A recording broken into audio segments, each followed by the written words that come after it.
يا أيها الذين آمنوا اتقوا الله وقولوا قولا سديدا يصلح لكم أعمالكم ويغفر لكم ذنوبكم ومن يطع الله ورسوله فقد فاز فوزا عظيما. أما بعد فإن أصدق الحديث كتاب الله وأحسن الهدي هدي محمد صلى الله تعالى عليه وآله وسلم وشر الأمور محدثاتها وكل محدثة بدعة وكل بدعة ضلالة وكل ضلالة في النار. أعاذنا الله وأجارنا من النار. أما بعد السلام عليكم ورحمة الله وبركاته. يو منا قرشن يمتين أصبر شاشدة كوشا بكركو ga watan Zulhijja hijiran ma'aiki sallallahu ta'ala alaihi wa alihi wa sallam daga Makka zuwa Madina hijira na shekara 1443 wanda shine daidai da 16 ga watan bakwai miladiya shekara 2022 rana da lokaci da muke tafsirin alkur'ani mai girma bisa fahimtar magabata na kwarai gwargwadon dan abin da Allah Ubangiji ya sa muka fahimta. To kamar kullum dai muna addu'a Allah Ubangiji ya daidaita harshen mu ya faɗi abin da yake daidai, ya ba mu ikon aiki da daidai din ko mun sauƙin hakan ko mun wahala hakan. Allah Ubangiji ya kare harshen mu da yin tuntuɓe ko kuma faɗin abin da yake kuskure. Allah Ubangiji ya amshi wannan zama namu a mizaninmu na kyawawan ayyuka. Muna addu'a ibadar da ta gabata mafi mahimmanci a cikin wannan wata Allah Ubangiji ya amsa mana baki ɗaya. ‘Yan uwanmu da suke ƙasa mai tsarki wanda suka gabatar da aikin hajji muna addu'a Allah ya sa sun yi hajji karɓaɓɓe. Kurakuran da suka yi muna addu'a Allah Ubangiji ya yafe musu. Wanda ba su samu zuwa ba muna addu'a muna fata baɗi'ewar haka Allah Ubangiji ya sa su ma su ake ma addu'an Allah ya karɓa Allah ya da su lafiya. Allah ya tabbatar bayan amin kuma a yi yunƙuri kada ka shaƙe kaya kuma ana maganan hajji kai kullum amin da ƙoƙarinka. To Allah ya bada ikon zuwa hajji kiran Allah ko da kudinka sai da rabonka. Wannan karatun mun gane shi sosai a wannan shekarar da shekaru kaɗan da suka gabata. Ko da kudinka sai da rabonka. To Allah ya kira mu ya ƙara kiran mu ya ƙara kiran mu ya ƙara kiran mu. Muna nan cikin suratul baqara karatunmu na ƙarshe a garin mun tsaya aya ta 270.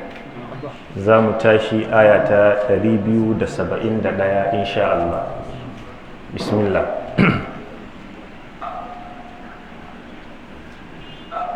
أعوذ بالله من الشيطان الرجيم. نعم. بسم الله الرحمن الرحيم.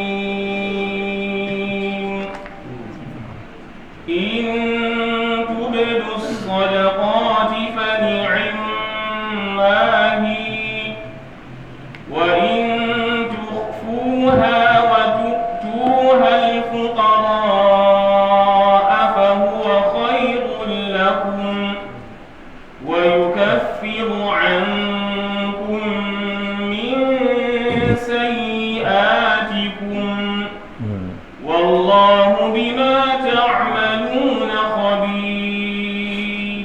Na'am. Allah Ubangiji yake cewa in tubudu sadaqati fali'immahi. Idan ba ku manta ba karatun ya dade yana kwaraitar da mu akan abin da ya shafi al-infaq, wato ciyarwa, yin taimako, ciyar da dukiya don ɗaukar kalmar Allah. To a nan wurin Allah yake cewa in tubudu sadaqat fali'immahi. Idan kuka bayyanar da sadakokinku kuka yi shi a bayyane a idan mutane suke gani, to fa ni'immahi, to madalla da wannan sadaka. As-sadaqat jam'i ne na sadaqatun, ita kuma sadaqatun takan ɗauki ma'anan zakka ta wajibi, takan ɗauki ma'anan kuma sadaka ta nafila. Shi yasa cikin suratul tauba haka ne ko ana ramma aya mai namba ta 60 da Allah yake إنما الصدقات للفقراء والمساكين والعاملين عليها والمؤلفة قلوبهم وفي الرقاب والغارمين وفي سبيل الله وابن السبيل فريضة من الله na'am والله عليم حكيم. kunga a wannan aya da alaran mai karanta Allah yana magana ne akan abin da ya shafi wanda suka cancanci a ba zakka ta wajibi, sai aka kira ta da as-sadaqat. innamas sadaqatu lil fuqara, wayannan sune al-mustahiquna liz-zakat, beneficiaries na zakka. mahalli shahid shine as-sadaqat, a can ana nufin zakka ta wajibi. to a nan wurin wasu malamai suka ce sadaka ta nafila ake nufi dan zai iya ɗauka, wasu malamai suka ce sadaka ta wajibi ake nufi, zakka kenan. wasu malamai suka ce duka ma ya shiga cikin karkashin wannan aya. idan kuka bayyana, Allah ce madalla fa ni'mahi, madalla da wannan sadaka. wa in tukhfuha, idan kuma kuka ɓoye ta kuka yi babu wanda ya sani, wa tu'tu al-fuqara, kuka bayar da ita ga mabukata, to fa huwa khairul lakum, to hakan ya fi muku alkhairi. ina fata mun fahimta. in ka bayyana matukar ikhlasi yana an yi da kyakkyawan niyya, to babu laifi, kar a zargi mutum, kar a tuhume shi. amma idan mutum ya ɓoye a asirce, to hakan ya fi alkhairi. to wannan shi yasa jumhurul mufassirin, kaso mafi tsoka na malaman tafsiri, kamar yadda Imam al-Qurtubi ya nassanta cewa wannan aya tana magana ne akan sadakar nafila, ba sadaka ta wajibi ba. saboda wasu daga cikin malamai sun tafi akan cewa idan sadaka ta nafila ce, to mutum ya yi a asirce, to shi ya fi. amma idan sadaka ta wajibi ne, zakka kenan, to mutum ya yi a bayyane, shi ya fi. ina fata mun fahimta. to sai suka ce tunda nan cewa aka yi in ka bayyana babu komai, amma in ka ɓoye ya fi, suka ce to ta nafila ake nufi. wannan ita ce fahimtar Abdullahi dan Abbas, Allah ya kara masa yarda. Abdullahi dan Abbas ma yana cewa sadaqatu sirri, amma fit tatawwu, sadaka ta nafila mutum ya yi ta a ɓoye, ba a idon mutane ba, mutane ba su gani ba, to tafdulu alaniyataha, takan fi wadda ka yi a bayyane da riɓi 70. idan zai sadaka ta nafila cikin mutane ce maran tukur ga wannan, kuma ba ya yi don mutanen ba, ya yi da ikhlasinsa, da wanda ya kira shi ya bashi daga shi sai shi misali, to tsakaninsu tazarar ladan akwai riɓi 70. to malamai suka ce wannan magana ta Abdullahi dan Abbas ba zai yiwu a ce ya yi ta da ra'ayinsa ba, sai in ya ji ta ko ya fahimce ta daga manzon Allah sallallahu alaihi wa sallam. malamai suka ce ba sadaka kaɗai ba, duk wani aiki na ibada na wajibi, to yin shi a bayyane shi ya fi. don sau da yawa aiki na wajibi riya ba ta taka shiga cikinsa ba, na nafila riya ta fi shiga ciki. ɗauki sallah mana, annabi ya ce sallar mutum ta farilla yin ta a jam'i shi ya fi, amma ta nafila fa mutum ya yi ta a gida ta fi. kun ga a gida sirri ne, amma masallaci kuma cikin mutane ne. annabi ya ce sallah a gida ta fi lada, ta fi falala, amma banda sallar farilla. to suka ce saboda haka sadaka ta nafila mutum ya yi a ɓoye ya fi, sadaka ta farilla mutum ya yi a bayyane ya fi. amma babban abin da ake nema shine ikhlasi, ka yi don Allah. in ka yi a bayyane to babu laifi, kuma akwai inda aka fi so mutum ya yi a bayyane idan da buƙatar haka. kamar ana so a yi encouraging wasu akan su masu yi, sai aka yi to wannan akwai maslaha da ta sa aka yi a bayyane. Amma in babu wata maslaha wurin yi a bayyane, to yi a ɓoyen ya fi. Shi mabukacin ka suturta shi, ba wanda ya ga cewa an ba shi, balantana in ya fito yana cefanen shi a rika cewa kudin fa da aka ba shi ne. Shi ma asirin shi rufe ya fito ya hidima shi ba san ina ya samu ba. Sannan kai karan kanka kai ma ka suturta kanka da mutane su rika cewa ka gan shi da ɗan neman suna, bai yi kaza ba bai yi kaza ba. To yi a asircen ya fi, kuma yin sadaka a asirce tana da falala. Manzon Allah sallallahu alaihi wa sallama a cikin hadisi ingantacce yake cewa sadaqatu sirri tutfi'u ghadabar rabb, wato yin sadaka a ɓoye daga kai sai wanda ka ba, to wannan yana shafe fushin ubangiji. Idan mutane suka rika sabo suka fusata ubangiji, to yin sadaka a ɓoye to yana sassauta fushin ubangiji, ya sassauta ma mutane. Na fata mun fahimta, ka yi daga kai sai wanda ka yi mawa. Sannan in ba ku manta ba, daga cikin mutane guda 7 din nan da za a saka a inuwa ranar alkiyama, ranar da babu wata inuwa sai inuwan ubangiji, akwai mutumin da ya ciyar da dukiya hannun hagunsa bata san abin da damarsa ta bada ba. Ana nufin yayi a ɓoye, yayi a asirce. Allah ya ba mu ikon asirtawa, ya kuma ba mu ikon bayyanawa inda ake bukatar bayyanawa, kuma mu yi kokari kamar da na faɗa mana ya zama kowanne daga cikinmu yana da khabi'a. Al-khabi'a shine wani aiki na alkhairi, wani aiki na lada wanda babu wanda ya san kai kake yi ko kai sai Allah. Shi wannan aikin ana ajiye shi ne gudun ko ta kwana, yana da rana. Ya zama ka ajiye shi tsakaninka kawai daga kai sai Allah, ba wanda ya san wanda yake yi. Wataƙila ruwa ne kake kawo masallacin da ake sha, ba wanda ya san kai kake yi, daga kai sai Allah. To ka tamu wani abu na alkhairi irin wannan, wanda in ka keɓe kai da Allah, ya tambaye ka wani aiki kai, ba wanda ya sani sai ni sai kai, to ya zama kana da shi. Allah ya ba mu ikon aikatawa.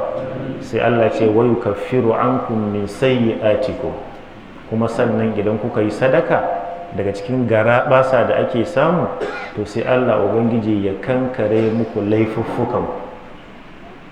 Sannan kuna tsallake ne, Allah zai kankare muku zunubanku sakamakon yin sadaka da kuka yi. Sannan can baya kuma aka ce fa huwa khairul lakum, to za a ba ku lada kenan. In kai sadaka za a baka lada, kuma kankare maka zunubi. Wallahu bima ta'maluna khabir, Allah masani ne game da abin da kuke aikatawa, tunda ya sani kuma shi zai yi sakayya, kuma zai ba da labari na gobe kiyama. Na'am. ليس عليك هداهم ولكن الله يهدي من يشاء وما تنفقوا من خير فلأنفسكم وما تنفقون إلا ابتغاء وجه الله وما تنفقوا من خير يوفى إليكم وأنتم لا تظلمون. نعم. Allah Ubangiji ce laisa alaika hudahum, shiryarsu ba a hannunka take ba, ba kai ne za ka iya shiryar da su ba. Wannan ana magana da manzon Allah sallallahu alaihi wa sallam. Allah ya ce walakin Allah yahdi man yasha, amma Allah shi ke shiryar da wanda ya so. Kada ya zama ya gwara kan mutum ko can ƙarshen suratul shura al-ramma ko Allah yake ce ma annabi wa innaka latahdi ila siratin mustaqim. Kun ga nan Allah ya tabbatar ma da annabi shiriya, wa innaka latahdi ila siratin mustaqim, lalle kai kana shiryatar da mutane zuwa ga gwadabe miƙaƙƙe. amma kuma anan aka ce mishi laisa alayka hudahum, shiriyar su ba hannunka take ba. a wani wurin ma Allah ce mishi innaka la tahdi innaka la tahdi man ahbabta walakin Allah yahdi man yasha wa huwa a'lamu bil muhtadin. kun ga anan Allah yake cewa innaka la tahdi man ahbabta, kai baka iya shiryar da wanda ka so. to shiriya kala biyu ce inji malamai. duk inda ka ji an kore ma annabi shiriya an ce shi bai iyawa, to ita ce shiriya ta mutum ya amshi imani, to wannan a hannun Allah take. inda aka tabbatar ma da annabi shiriya, to ita ce shiriya na kai gaidin mutum ka nuna masa abin da zai taimake shi, to annabi shine shugaban masu shiryar da mutane a wannan fuska. to a nan wurin an kore masa waccan shiriyar ce. Imam al-Qurtubi ya kawo, duk da yake muhaqqiqun sun ce ba su gano inda magana take ba, cewa annabi sallallahu alaihi wa sallam wani bai yahuda ya zo wurinsa ya ce mishi a'tini, annabi ya taimake shi ya bashi sadaka ko ya bashi kyauta daga cikin baitul mal a garin Madina kenan. sai annabi ya ce masa laisa laka min sadaqatil muslimi, ba ka da kaso, ba ka da rabo a cikin sadakar musulmai, wannan dukiyar musulmai ce. saboda haka idan kana son wannan to sai ka musulunta. to bayan bai yahudan ya tafi, sai Allah ya saukar da wannan ayin cewa laisa alayka hudahu walakin Allah yahdi man yasha'u. Abdullahi dan Abbas Allah ya kara masa da yake cewa kana nasu, wato wasu mutane ne daga cikin mutanen Madina musulmai, suna da ƴan uwa Yahudawa, Banu Nadir da Banu Quraiza. to su suna da wadata, su kuma ba su da wadata. to sukan zo wurinsu akan cewa su taimake su, su kuma sai su basu sai sun takura sun kuntata, sai su ce to ba za mu taimake ku ba sai kun musulunta. mun gane ko? sai Allah ya saukar da wannan aya cewa ba sai an takura su ne za su musulunta ba, ita shiriyar hannun ubangiji take. in za a taimake su a taimake su kuro. wata ruwayar aka ce wato Asma binti Abi Bakr ta so ta kyautata ma mahaifi kakanta Abu Quhafa kenan, kun ga baban Abu Bakar kenan. to kuma sai aka hana ta hakan saboda shi ba musulmi bane. to sai aka saukar da ayan akan cewa kada a alakanta wani abu na taimako ko gudunmawa a ce lalle sai mutum ya musulunta za a yi masa. Allah ce laisa alayka hudahu walakin Allah yahdi man yasha. to idan har annabi an faɗa masa wannan, to a matsayinka na wanda ba ma sahabi ba ba tabi'i ba, a matsayinka na ordinary mutum, don wani bai jin magana kana taimakonsa, karkace ba zan ƙara taimakonsa ba sai yayi kaza sai yayi kaza. idan akwai bukata wadda ba za ta kangarar da mutum ba, to a taimake shi ta wannan bukata. lalacewarsa kuma a ci gaba da masa addu'a, a ci gaba da masa mene wa'azi da nasiha har Allah Ubangiji ya shiryar da shi. sai Allah ce wa ma tunfiqu min khairin to fali anfusikum, ai duk abin da za ku ciyar na alkhairi ba su ne kuka taimaka ba, kawunan ku kuka yi mawa. to in bai musulunta ba ka hana shi, to ba shi ka hana ba, kanka ka hana, don kai ne kana kanka lada. to duk wanda ya bada sadaka shi ya taimaki kanshi. kamata ya yi ma kai da ka ba shi in yi amsa ka ce na gode fa, ce na gode fa. amma duka sai a hada sai a gode. Allah ce wa ma tunfiqu min khairin fali anfusikum wa ma tunfiquna illa ibtigha'a wajhillah, kuma babu wani abu da za ku ciyar dan neman yardan Allah face kun samu sakamakon ladan a wurin ubangijinku. wa ma tunfiqu min khairin, kuma ku sani cewa babu wani abu da za ku ciyar na dukiya na alkhairi yuwaffa ilaikum face an cika muku ladar ku ranar gobe kiyama wa antum la tuzlamuna, ba za a zalunce ku ba. inna allaha la yazlimu mithqala dharra, duk abin da kai na alkhairi to Allah zai cika maka cif har ya kara maka. kuma in sharri mutum ya Allah ya kiyaye, to ba za a kara masa ba, daidai abin da ya shi zai gani. inna Allah la yadhlimu mithqala dharra. wani lokaci ko ajo ake yi ko wani abu ake yi, wata haɗaka za a yi, wani na badawa ne yana tsoron kar a zalunce shi, wataƙila 419 za a mushi, wataƙila kaza wataƙila kaza. To sai Allah ce ka bada wa antum la tuzlamuna, ba za a zalunce ku ba. Shi mai sakamakon ba a zalimi ba ne. To sai ka samu natsuwa, ka samu kwanciyar hankali, ka ciyar don neman yardan Allah. Duka da waɗannan ayoyi suna nuna mana mahimmanci da falala na ciyarwa, wanda bayanai masu tsawo sun gabata a ayoyin da suka gabata. Kuma almuhim shine a yi don neman yardan Allah, a yi don neman yardan Allah, a nan ne za a samu sakamakon. In ba ikhlasi to sakamako ba zai samu ba. Allah ya azurta mu da ikhlasi, ya nisantar da mu daga riya. Na'am. للفقراء الذين أحصروا في سبيل الله لا يستطيعون ضربا في الأرض يحسبهم الجاهل أغنياء من التعفف تعرفهم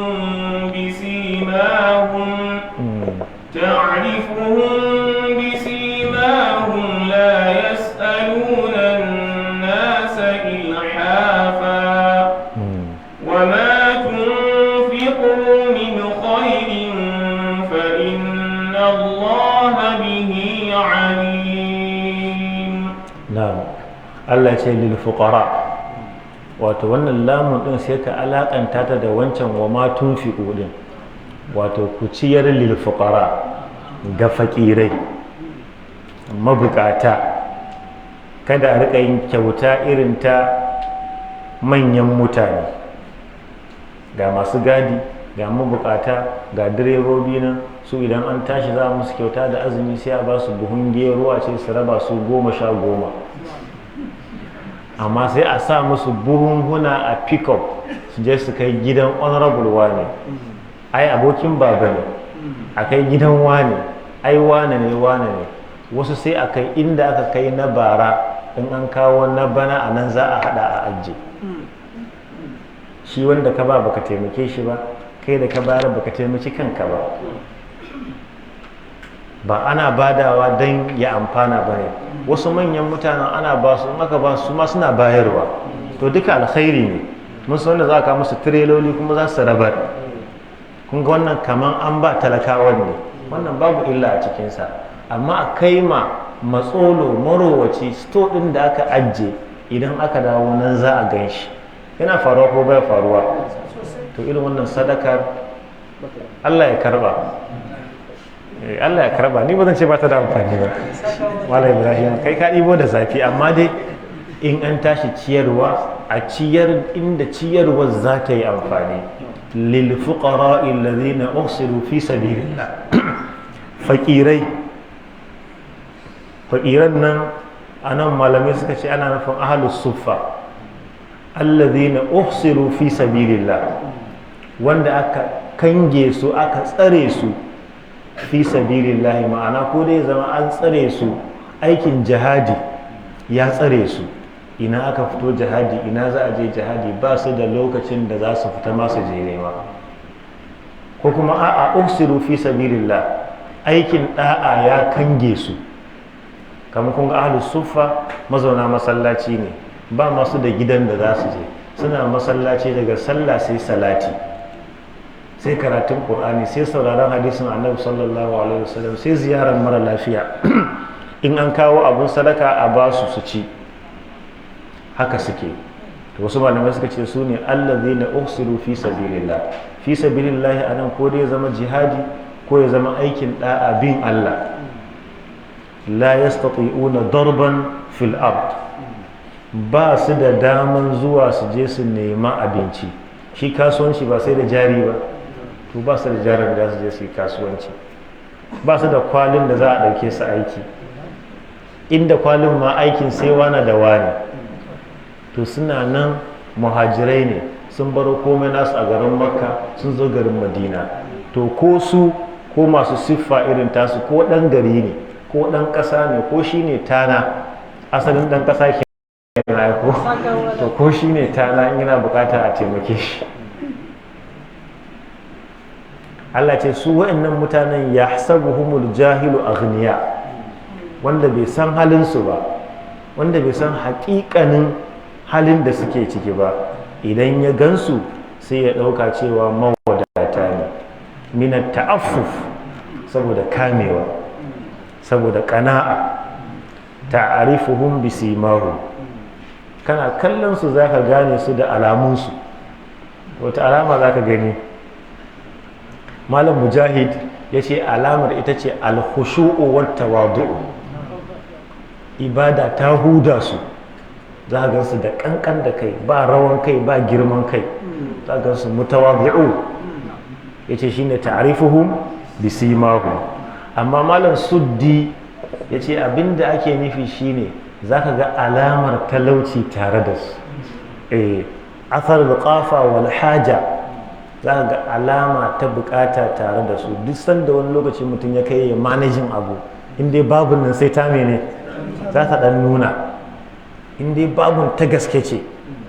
Za ka samu ko da ya yi tsafta ya wanke kayan, amma za ka ga dai kwalar dai ta tafi. Ka duba hannun rigan za ka ga cewa ya naɗu an yi alwala da shi sosai, kuma ya sha omo. To ya ce abin da za ka gani kenan, inda Ibn Zaid yake cewa haƙiƙanin ma abin da ake nufi shine rathafatu thiyabihim, sai za ka kayansu sun tsufa sun koɗe. Mun gane ko? Inda wasu daga cikin malamai suka ce abin da ake nufi ta'rifuhum bisimahum shine za ka ga alamar sujuda a goshinsu. To kullum suna masallaci, daga sallah sai salati, kun ga dole goshinsu zai ɗauki alama sama da wanda sai farilla ko nafila ɗaya biyu in ta samu, kamar yadda Allah ya siffanta sahabban annabi sallallahu alaihi wa sallam, simahum fi wujuhihim min athari sujud. To duka wayannan alamun da za a iya gani a jikinsu, amma ga su da kamewa. ta'rifuhum bisimahum la yas'aluna an-nasa ilhafan. Ilhafan shine nacewa, mutum yana roƙo kuma yana nacewa. To anan wurin malamai sun yi fassara guda biyu. Wasu ka ce la yas'aluna an-nasa ilhafan, ai la yas'aluna an-nasa albatta bil kulliya, kwata-kwata ba sa roƙon mutane, ba sa roƙon. Wasu malaman suka ce a'a, suna yin roƙon, amma me aka kore musu? Naci. Kenan suna iya ɗan roƙon mutane, ana tare, wane kaza ya irin wannan, tsakanin su suka fahimci juna sukan yi wannan, amma ba sa naci. Wani ya matsa maka lamba kamar bashi yake binka, kuma ko bashi ne ai ana ɗaga kafa ko? Ya kira ka a waya, ya ma text, ya turo account number, ya ma text ɗin juma'a, ya kira ka an yanka da kasan bin bashi. Kuma duk wanda ka gan yana neman abu zai yi text, zai kira, akwai dan walwala ko? To wani bai da katin ma da zai kira ka, wani wayar ma ya tafiyar da ita, ba layin wayar ma.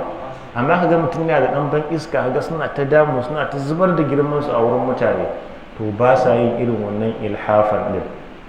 Ko dai ka ce ba sa roƙo kwata-kwata, ko kuma ka ce mene? Ba sa naci, ba 'yan naci ba ne. Allah ya ce wa ma tunfiqu min khairin, babu wani abu da za ku ciyar, fa ku masu ciyarwa na alkhairi, to fa inna Allah bihi alim, to Allah yana sane da abin da kuke ciyarwa. Karkashin wannan aya akwai abubuwa guda biyu masu muhimmanci. Abu na farko, Allah ya zargi masu naci wurin roƙo, bai da kyau.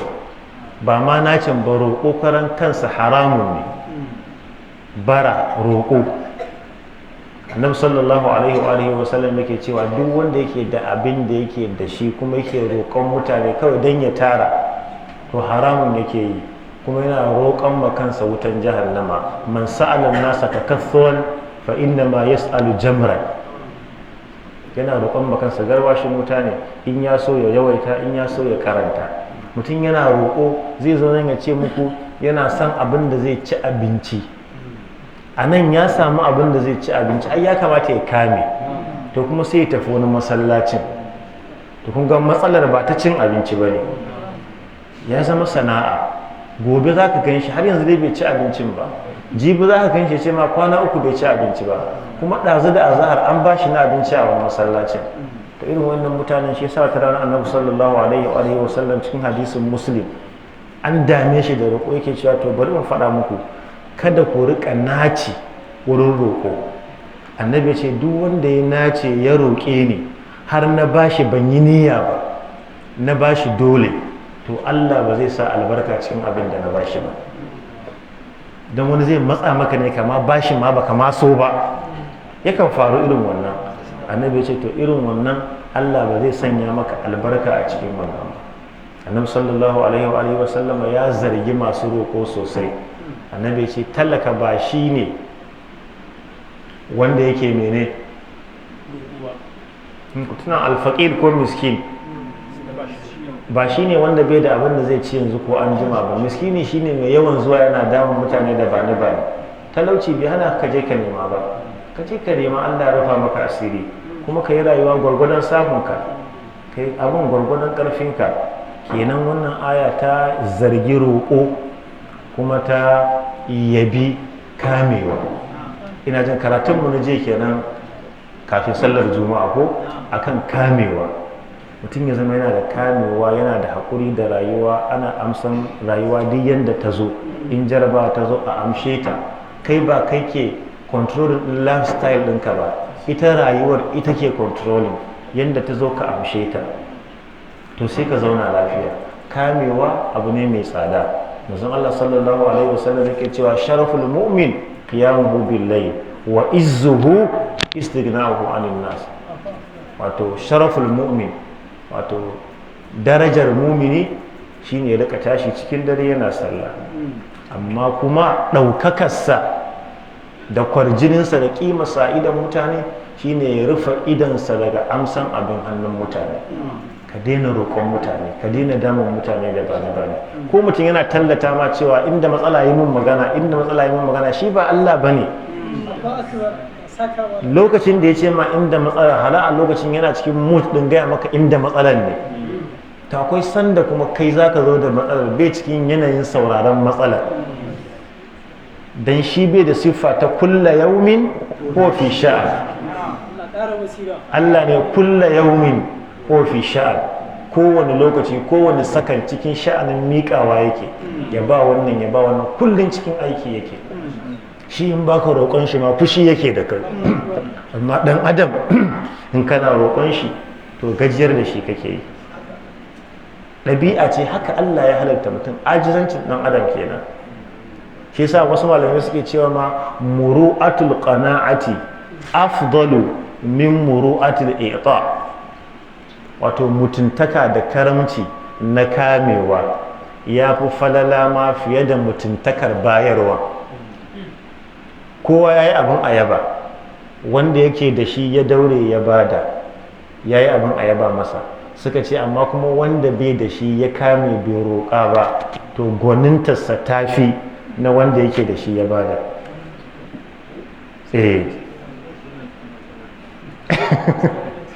Ba fi ce aka yi lada ba, ku fahimci abin da kyau, lada daban, amma muru'a shi wanda bai da shi ya daure bai roƙa ba, ai mutunci da sanin darajar kai ne ta hana. Shi kuma wanda ya bada Allah kaɗai ya san dan me ya bada. Wannan fata mun fahimta. To wanda ya kamin bai roƙan ba, to shi ya fi zama mutum kamili. To ‘yan uwa mu riƙa kamewa, mu riƙa kamewa, ko kuma masu shi don Allah ku riƙa badawa. Balansin ake yi. Wani na nan shi sai an roƙe shi zai bada, sai an roƙe shi. Wani ma zai takura ka ne sai ya kai ka bango sai ba shi girman kai ba, to bari mu gani ni da shi mu ga wane ne. To Allah zai mishi, ba zai maka ba. In matsala kake ganin ya shiga shi kana jiran sai ya zubar da kanshi ya maka, ba zai zubar ba, kuma za ka ya fita a matsala. Ka ƙara sa shi in dama kai ka sa shi. In akwai hali a taimaka, makusantanka mabukatanka a taimaka musu. Kuna sallah da mutane a masallaci, kana lura da yanayi inda hali dan dunkula ba shi, ba sai ya zo kofar gidanka ya roƙe ka ba. Kai kuma da baka da shi ka kame ka yi haƙuri. In kowa zai ɗauki nashi nauyin ya yi, to za a samu sauƙin mene? Sauƙin matsaloli. Yadda shari'a ta zo ta hana roƙo, kuma haka shari'a ta zo ta kwaɗaitar a kan amene a taimaka.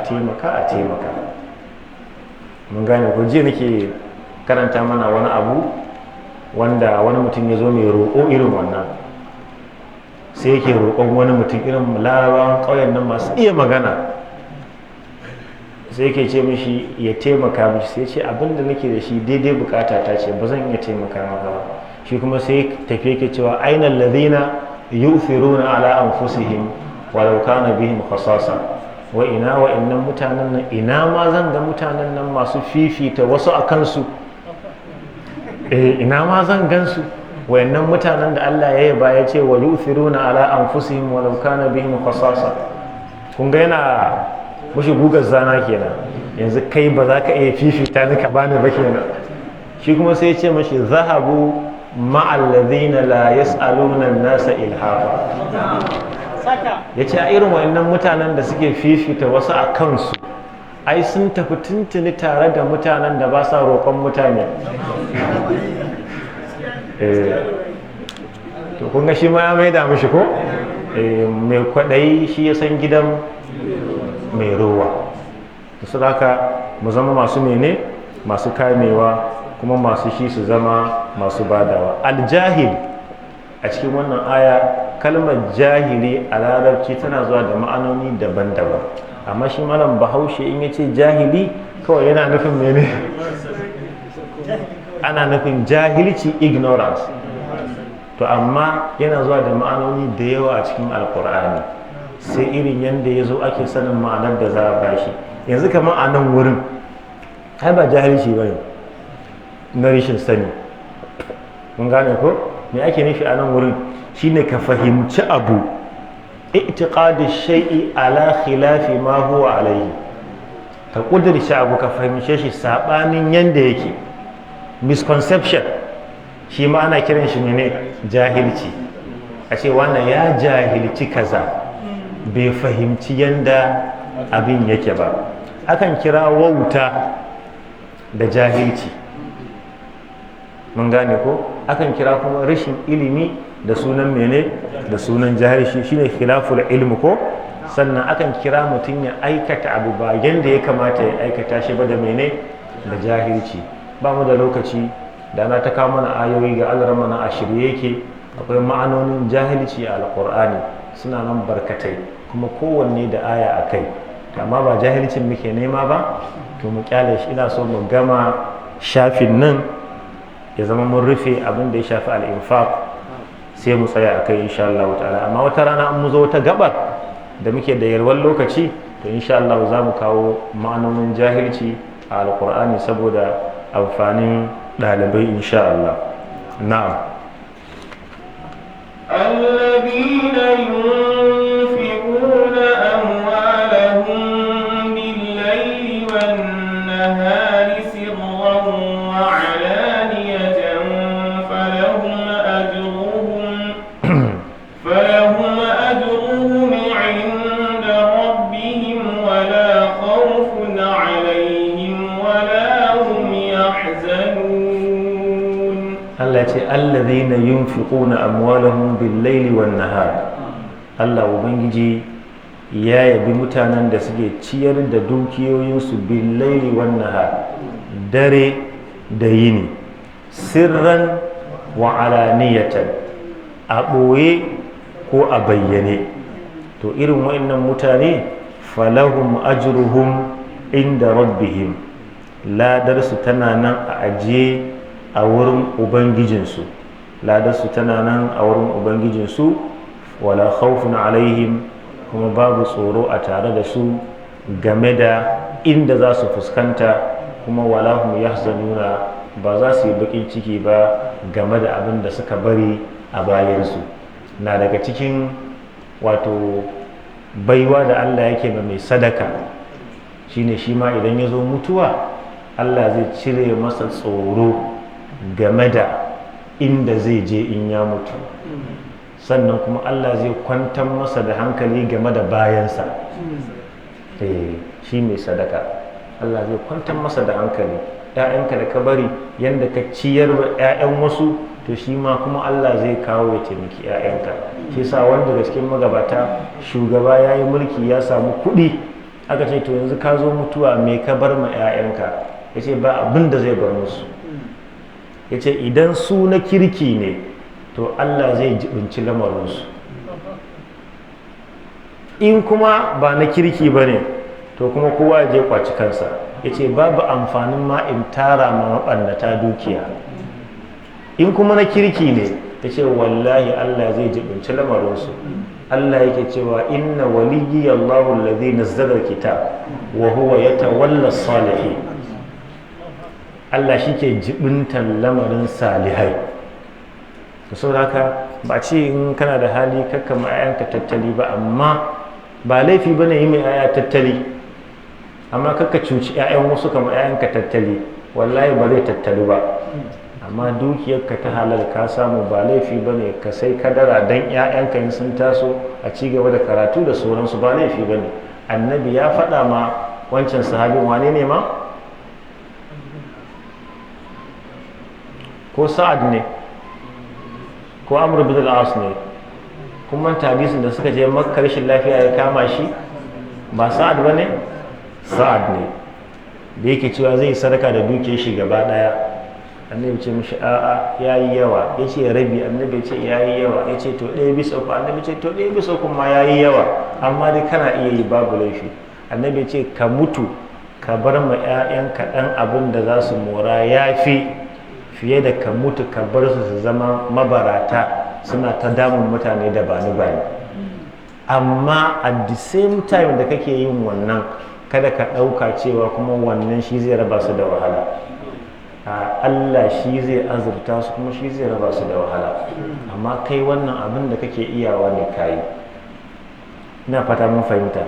To shi yasa Allah ce wala khawfun alaihim wala hum yahzanuna. Malamai suka ce wannan aya ta sauka ne akan Aliyu dan Abi Talib, wasu kuma suka ce ta sauka akan wani ba tare da sun ambata suna ba, cewa yana da dirhami guda 4. Dirhami nawa?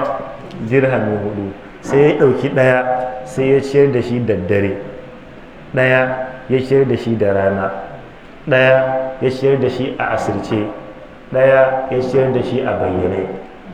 Sai Allah ya saukar ya yaba allazina yunfiquna amwalahum bil-laili wan-nahar sirran wa alaniyatan. A inda wasu malamai suka ce ayar tana magana kan sahabbai ne guda biyu, da Abdurrahman dan Auf da shi Aliyu dan Abi Talib. Shi Aliyu dan Abi Talib Allah ya kara masa yarda, ɗaya daga cikinsu sai ya kawo ma mutanen ahalus sufa abinci cikin dare aka kawo musu, shi kuma ɗayan yana da kuɗi sai aka kawo musu da rana. To sai ya zama ayar tana magana kan mutane biyu. To amma hali nawa aka faɗa? Hali nawa? A nan hali nawa ne? 4 ko? To amma maja za a, amma ba ta jam'iyya ba, maja za a yi ta kalmomi. To in ka tafi a wancan fassarar sai ya zama billayil su shi zai tafi tare da sirran, nahar sai ya tafi tare da mene alaniyata. Kenan wanda ya ciyar da dare shine ya ciyar sirran, wanda ya ciyar da rana shine ya ciyar alaniyata. Kenan ana magana akan Aliyu da shi wancan sahabiyin ban manta ba, Abdurrahman dan Auf. A inda wasu malamai suka ce wannan ayar ma kacokan ɗinta tana magana akan waɗanda suke girke dawakai a wancan lokacin. Kusan doki shine babban abin yaƙi, to aka girke su ana ciyar da su, shi kuma doki ana ciyar da shi a wannan halayyan guda 4. Ina fata mun fahimta. Shine in aka girke shi ana ciyar da shi zai ci kowane lokaci. To suka ce wannan kinaya ce na masu girke dawakai na yaƙi a wancan lokuta, amma kowa ya shiga ciki. Allah ya yabi masu ciyar da dukiya a bayyane, matukar sun yi dan wane? Sun yi dan Allah. Kuma Allah ya yabi masu ciyarwa a ɓoye su ma matukar sun yi mene sun yi don Allah. Wani zai ɓoye amma a zuciyarsa ba ikhlasin yasa ya ɓoye ba. Ko bai faruwa ku kuna kallon shi kai wani masu yi don Allah, zai yi haka ne ya dunkura. Wani ya ɓoye ne saboda bai so a ga a matsayin shi na babban mutum ya ba da naira 50. Saka ba wai sirrin ɗin ba ne, a'a zai yi wuf ne ya jefa cikin roba, kada ɗan agajin ya gani, kada makwabcin shi ya gani. Sai a ce yanzu a ce wani duk girman shi duk shaddan da ya sa wani naira 50 yake bada. Na? Ba laifi ba ne yayi. Wani kuma zai dunkule ne don a ce kaga masu yi don Allah, zai ciro ne haka yanzu kaga wani fa shi abin shi a ɓoye ma yayi, kuma don hakan ne don a ce ya yi a mene a ɓoye. Kun ga ɓoyarwa ba ta yi mene ba ta yi rana ba. Shedan fa ba rago ba ne. Babban al'amari shine duk sanda za ka yi aikin ibada ka yi ƙoƙari ka yaƙi zuciyarka kafin ka zartar. Ka yi ƙoƙari ka tabbatar da ka tirsasa ranka cewa ka yi don wane, ka yi don Allah, sai ka zartar shi kenan. Allah ubangiji ya tsare mu, ya tsare mana imanin mu. Allah ya sanya mu daga cikin bayinsa masu infaki kuma don neman yardarsa. Za mu tsaya a nan insha Allah ta'ala. In Allah ya kai mu sati mai zuwa sai mu shiga abin da ya shafi riba. An yi maganar a nemi kuɗi, an yi maganar a ciyar, to ba kowane kuma kuɗi Allah yake so ba. A yi taka tsantsan kuma wurin neman kuɗin. Allah ya ba mu ikon yin taka tsantsan. Na kamar na ga masu daga hannu go'o ɗiɗi tati nai.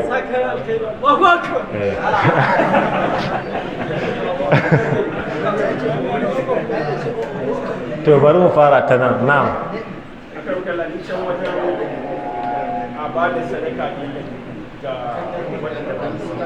Na'am. Na'am. Bambanci tsakanin misali yanzu wani lokacin za ka yi kana kan hanya, yes wannan mabaraci ne amma gaskiya ba musulmi ba ne, kuma suka ɗan fito kuma ka daina da bukata fiye da sometimes ma fiye da ma musulmi. Gaskiya ni yakan faru ma a mutu ya ce kai ai wannan ma ba musulmi ne da point of abin da shi ne ke son yi bayani kai. Okay, tambayarsa shine game da bama wanda ba musulmi ba sadaka, tunda wani lokaci za ka gansu a hanya, shi yasa naka shi ke ba da kai. So da yawa sai ka gan an tashi maka ya ce ba mai kaza sai malam bahaushe, kuma shi kazan nan malam bahaushen ba shi kadai ke kazan ba, amma kullum mu ba za mu yabi kanmu ba. A'a mun san muna da matsaloli, amma akwai abubuwan da ba mu kadai muke yi ba. Ina fata mun fahimta. In kana yawo za ka san cewa akwai inda wanda ba bahaushe ba yana bara, amma kana kasar Hausa ne, Hausawar kake gani, to kullum aikinsu ne, baka je inda ba wurin Hausawan ba. Amma dai babu shakka Hausawa suna bara daidai gwargwado. Suna yi daidai gwargwado. Duk inda za ka je a duniya inda ana bara, malam bahaushe yana wurin. Sannan kuma ba bara kaɗai ba, duk wani abu da ka san ana yi shi malam bahaushe ya zama hantsi ne, na kirki ko na banza yana nan. To saboda haka ya ce sai ka ga wanda ba musulmi ba, wani lokaci za ka bada sai ka ji cewa za ka san ka bada saboda kaman ba lada. Wannan ko daga arewa yake ne. To saboda haka asali ita waccan ayar da muka karanta, wanda har aka ce annabi sallallahu alaihi wasallam ba yahudi ya zo neman sadaka, annabi Allah ya ce a bashi. To idan an tafi akan sadaka ta zakka, to an shafe da ayar innamas sadaqatu lil fuqara'i wal masakin. Kafirin da za a iya ba sadaka a cikin dukiyar zakka shine kafirin da ake ganin idan an yi wannan za a farauto zuciyarsa ya shiga musulunci. Kaga wannan kuma ba a titi ake ganin shi a gane shi ba. Fine, sadaka ta zakka kenan. Amma sadaka ta nafila idan ka ba wanda ba musulmi ba, matukar yana bukata, kana da lada. Annabi sallallahu alaihi wa sallam yace ba dan adam ba, dukkan wani abu mai rai annabi sai amfani da hanta, saboda hanta in ta lalace ba mutum. Dukkan wani abu da yake da hanta ɗanya, ma'ana mai rai kenan, in ka taimake shi to za a rubuta maka lada. To don ka taimaki arne da kyauta ko sadaka ta nafila ko wani abu akwai lada, wannan arnancin nashi ba zai hana ka samun lada ba. Wa ma tunfiqu min khairin fali anfusikum. Amma ba za ka taimake shi bane a daidai lokacin da ka san cewa taimakon da za ka mishi zai saba wa Allah. Ka sani kai tsaye, to nan ba za ka taimake shi ba. Da Allah bros, in kana dan kuɗi ka dan ban kuɗi in tafi ka ban transport in tafi church, kaga ba za ka bashi ba, zai je zagi Allah ne. Idan inda ka san sabo zai je yi kai tsaye, to za ka bashi. Amma zato ka ce wataƙila ma in na bashi, wataƙila ma musulman nawa kake ba su ma wataƙila ma shi ma sai ka fasa badawa. In ka san abin da za a yi to kakka bada, ko musulmi ko ba musulmi ba, yin saƙon Allah ne. Amma in baka sani ba akwai bukata, in ka bada akwai lada. Wallahu a'lam. Na'am, kai kana cikin da aka lissafa ne? Kai kana da alfarma ai, ko baka daga hannu ba za a iya daga maka. Na'am, ina nan zuwa wurinka. Na'am. Wa alaikum salam.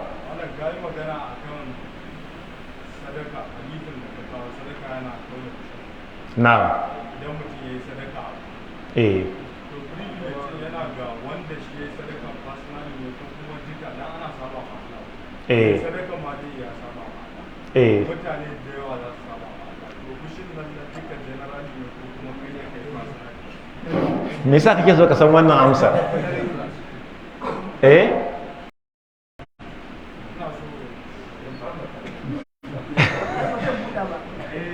Yakan shafi kowa, kamar yadda wasu laifuffuka individual suke yi, in ya tashi sai ya shafi kowa matsalar, to haka sadaka ta ɓoye idan ɗaiɗaikun mutane suka yi alkhairi in ya zo yakan shafi kowa.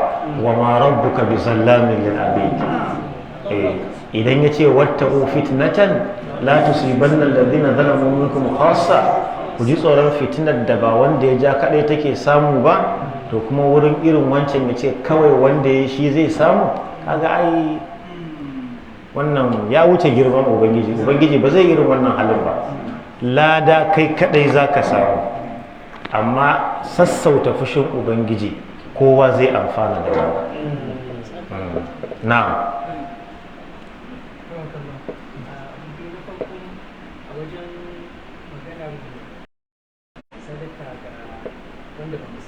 Na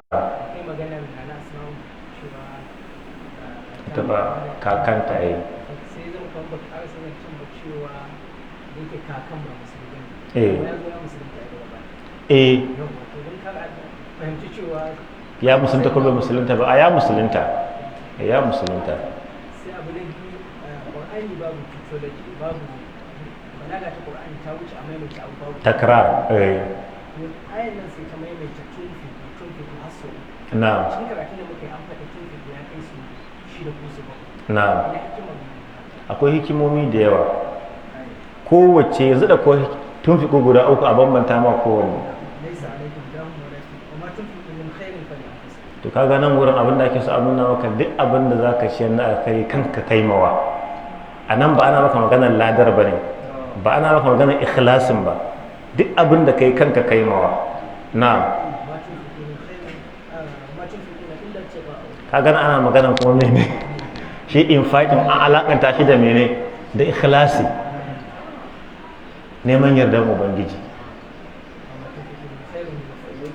Shi kuma nan ana so a gaya maka duk fa abin nan da ka bada, na farko kanka kaimawa, na biyu kuma ka yi don Allah, na uku idan an tashi saka maka za a cika maka ma'aunin daidai yadda ka bada. So kowane infaƙin akwai abin da ake so alaƙanta ka da shi. To wannan kabarorin na mene saboda ko da ke ba daɗe daga masallar idi ba, yau aka yi ko kabbar barin ba su saki bakin mutane. Yau makon mu ɗaya da idi, shi yasa na mala baka matsalolin da ke damu muke kare a kai cewa idan kai yunkurin aikin alheri kullum ana kantar da mu ni tabbata niyya sa insani a cikin zukatan mu na don neman yarda yi abin don neman yarda ni ne na yunkuro ina so yin wani aiki aikin na da fa'ida kuma zan kasa gumin wani ne misali zaka kasa gumi ko share hawaye na'am amma kuma sai along the line sai na fahimci zuciyata na kasa tsarkake ina iya suspendin abin ko fasa saboda ina so in yi ne don in nema samu ladan wannan to wannan tarkon shedan kenan idan shedan ya zo ya ga bai barka kayi riya ba farko riyar zai fara tallata maka to in bai barka ba yayi kaki yadda to kuma sai ya zo ya sa maka ka ji cewa kai fa kaman ba dan Allah za ka yi ba to tunda ko kaman ba dan Allah za ka yi ba to kawai kama bari kaga ya bullo ta bayan gida to tunda mutum shi a farko dan Allah yayi to sai ya kokari ya tabbatar da hakan kawai sai ya wuf sai ya bada kawai shi kenan in akwai wani abu a wurin da zai kusantar da riyar sai ya kau da shi wannan abin wataƙila tsakanin shi da Allah an nemi taimako a masallaci kuma dan Allah zai kawai ya saka ma zai ciro sai ji kaman cewa kuma ba dan Allah zai yi ba to yana iya fita waje ya ba mutum daga shi sai shi kun ga ya kau da wani abin da shedan zai yi amfani da shi amma kare ya yadda shedan ya kai shi lungun da kuma zai hana shi gaba daya to kare ya yadda Allah ya datar da mu insha Allah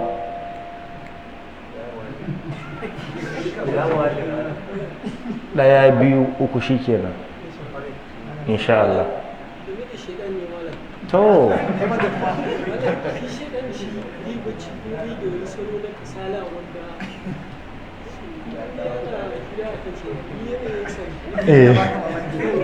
na'am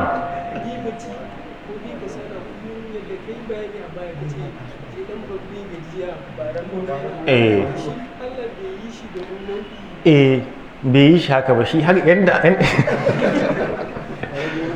wato shedan shi yasa Allah ya mana maganan shi a ayoyi da yawa a surori da yawa ya gaya mana halayen shi a wurare da yawa don mu san cewa shi ba rago ba ne kuma Allah sai ya hore mushi hakan kuma don ya jarrabi mutane Allah ya ce shi maƙiyi ne mu riƙe shi maƙiyi maƙiyinka akwai lokacin da zai ce yanzu dare ne ba zan ƙiyayya da kai ba maƙiyinka wani lokaci har a mafarki ma yana ƙiyayya shi cikin mafarkin ko ya farka ya mafarkin ya kai maka nushi sai ga bango ya nusa to kamar yadda maƙiyinka ko bacci da kai yake yi to haka shaidan yake kuma Allah ya faɗa mana cewa innahu yarakum huwa wa qabiluhu da shi da rundunar sai suna ganin ku min haythu la tarawna ta inda ku ba ku ganin su to ba shi kadai ba yana da ma'aikata masu tarin yawa kuma Allah ya ba shi dama zai zo mana ta gaba ko ta baya ko ta hagu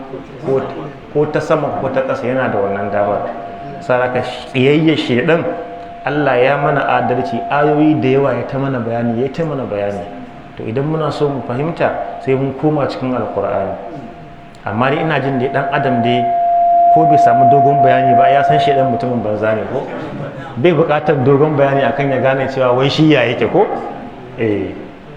Allah ya samu dace assalamu to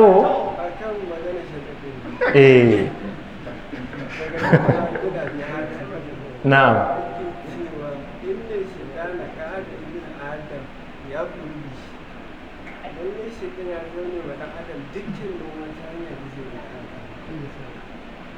na'am karin bayani kenan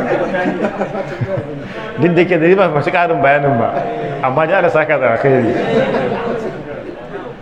ya muallim insha Allah na'am wannan gaban da aka karanta wa matan su ne shine nake da fadakan da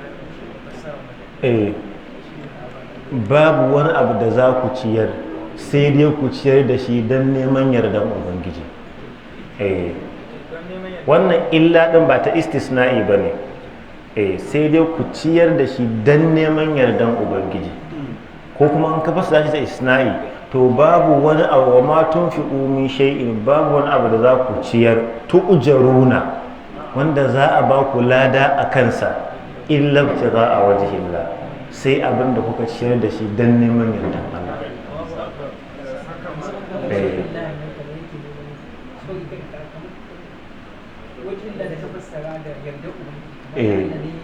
Kai wajihin kake nema ko ku illan istisna'in ne kai ko? Yawwa, ni na fahimci kamar istisna'in ne dan abin da muka faɗa daidai Allah ya ba mu lada, wanda muka kuskure Allah ubangiji ya yafe mana. Allah ya ba mu lafiya da zama lafiya, ya zama da kasan mu lafiya, ya kawo mana aminci da nutsuwa da sauƙin rayuwa da kwanciyar hankali. Allah ya zaɓa mana shugabanni na gari masu son mu, masu tausayin mu, wanda Allah zai yi amfani da su ya kawo mana sauƙin matsalolin mu. Allah ya biya mu kowa bukatar shi ta alkhairi. Allah ya yi mana damuwar mu. Allah ya shirya mana ƴaƴanmu, ya kara musu albarka. Masu neman aure Allah ubangiji ya ba su, musamman na dama da ni. Allah ya aurar da shi, Allah ya aurar da shi, Allah ya aurar da shi. Kowa da abin da yake nema na alkhairi Allah ya bashi, kowa abin da yake nema na alkhairi Allah ya bashi. Allah, babu wani abu da muke nema a wurinka wanda ya gagari ka ba mu shi. Allah, muna da wannan yaƙinin. Allah, duk abin da muke nema ba komai bane a wurinka dan ka ba mu shi. Allah ka ba mu abin da muke tsoro. Allah ka amintar da mu. Allah ka shirya mana matasan mu. Allah ka shirya mana matasan mu, ka shirya mana matasan mu. Allah ka yi riko da hannunsu zuwa ga abin da yake maslaha gare su da al'umma baki daya. Allah ka shirya mana zuriyar mu baki daya. Allah ka gafarta mu magabatan mu. Allah ka gafarta mu magabatan mu, ka nawwar kaburburan su. Marasa lafiya gida ko asibiti Allah ubangiji ya ba su lafiya. Na manta akwai wasu ƴan uwa da muke karatu da su a nan, akwai Aminu Soja da Muhammad Sani, wanda sun yi tafiya, suna gaishe da ɗalibai kuma suna addu'an fatan alkhairi ga kowa, kuma su ma suna bukatan addu'a. To Allah ubangiji ya dawo da su lafiya, abinda suka je yi Allah ya sa a yi lafiya, a kare lafiya, a dawo lafiya. Rabbana atina min ladunka rahmatan wa hayyi lana min amrina rashada. Subhana rabbika rabbil izzati amma yasifun wa salamun alal mursalin walhamdulillahi rabbil alamin.